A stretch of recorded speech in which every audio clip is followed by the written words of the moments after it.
आप सभी को जय सीताराम।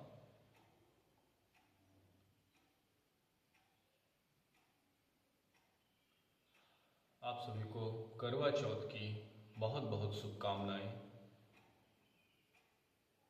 सभी स्त्री तत्वों को प्रणाम।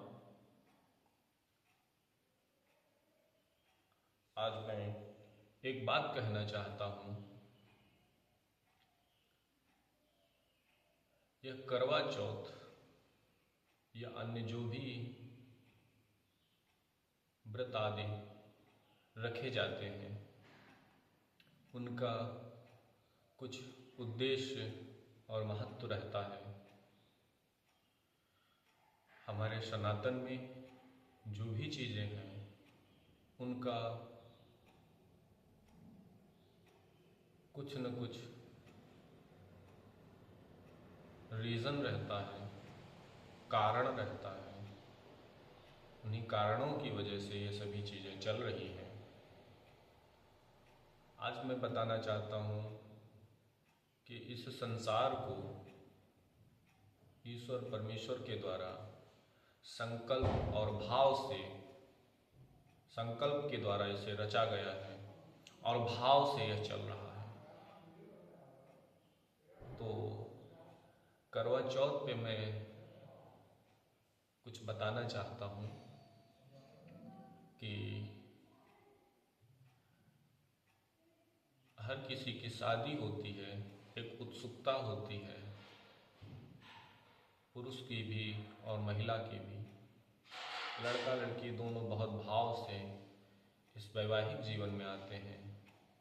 कुछ समय के लिए बहुत अच्छे भाव से रहते हैं, बहुत प्यार से रहते हैं, लेकिन कुछ समय के बाद उनके आपसी तालमेल अच्छे नहीं रहते हैं।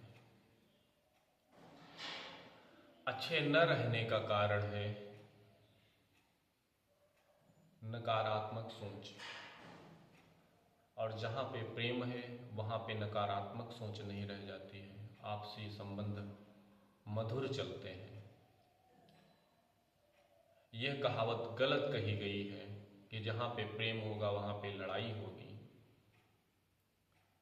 ऐसा कहना गलत है। जहाँ पे प्रेम है वहाँ पे कोई लड़ाई नहीं, वहाँ पे संतुष्टि है, सांत्वना है। तो आज का करवा चौथ का ऐसा दिन है। इस दिन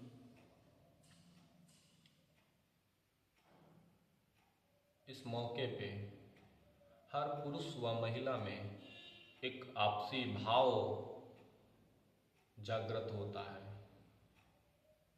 ये ऐसा पर्व बनाया गया जिसमें एक दूसरे के लिए भाव आता है, क्योंकि शादी होने के बाद वो भाव बना रहे आपसी, इसलिए ये ऐसे पर्व जो हैं वो हमारे भाव में जो गिरावट आई होती है उसको फिर से पुनः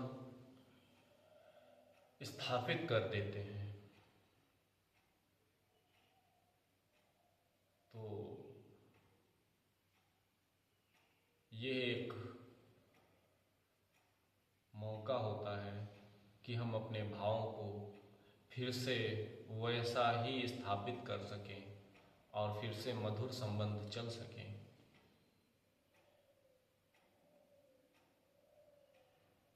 तो यदि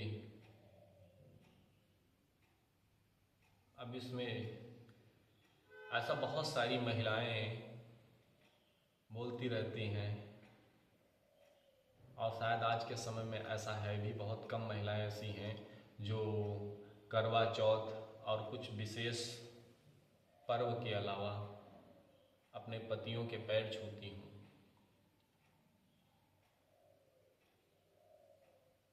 पतियों के पैर छूने में उन्हें शर्म लगने लगती है। यदि शर्म लगती है तो आज करवा चौथ के दिन क्यों पैर छूती है?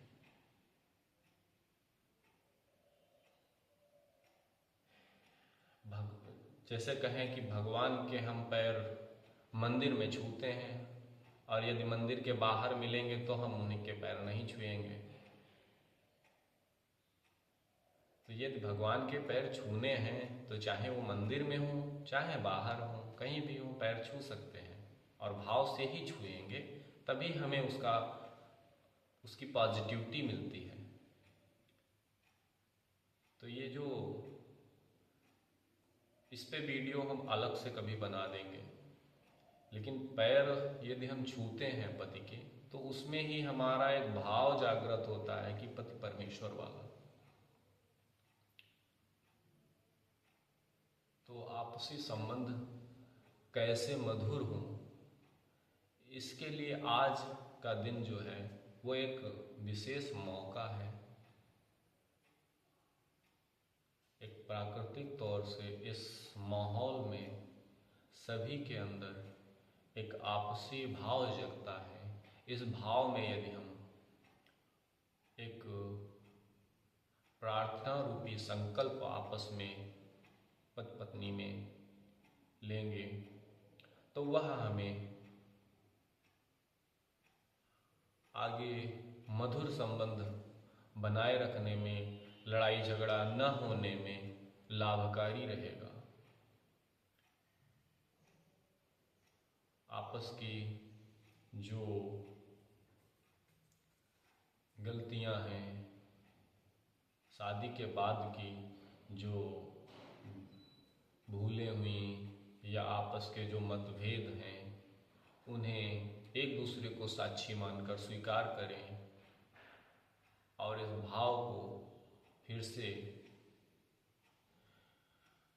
पुनर्निर्मित करें जैसे शादी के समय में था। और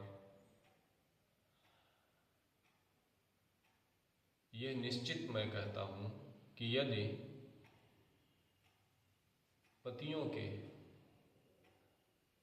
पैर छुएं और वह करवा चौथ के दिन नहीं, प्रतिदिन पैर छुएं सुबह, और पति भी जो भाव आज है वही भाव हमेशा रखें, तो निश्चित है कि आपसी जो झगड़े और कलह है वो कभी नहीं हो पाएगी।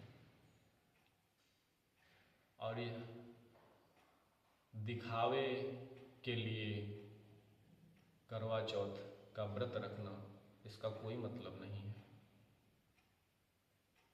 यदि करवा चौथ में व्रत रह रही हैं और भाव है, तो उस भाव को स्थिर बनाइए।